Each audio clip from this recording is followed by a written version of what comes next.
আসসালামু আলাইকুম ওয়া রাহমাতুল্লাহি ওয়া বারাকাতুহু। গল্প বলি শোনো নবীজি, শ্রেষ্ঠ মানুষ যিনি এই ধরণী।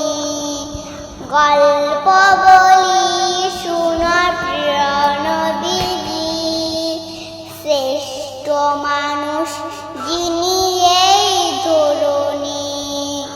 ছোটদের দেখে তিনি মিষ্টি হেসে সালাম দিতে লাগে ভালোবেসে।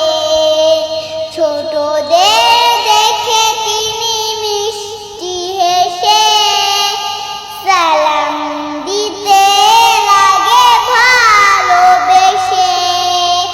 চোখ দুটো ছিল তার শান্তির নিশ, চোখ দুটো ছিল তার শান্তির নিশ। পরম ঠিকানা যেন গরিব দুঃখী, পরম ঠিকানা যেন গরিব দুঃখী। গল্প বলি শোনো নবীজি, শ্রেষ্ঠ মানুষ যিনি এই ধরণী। গল্প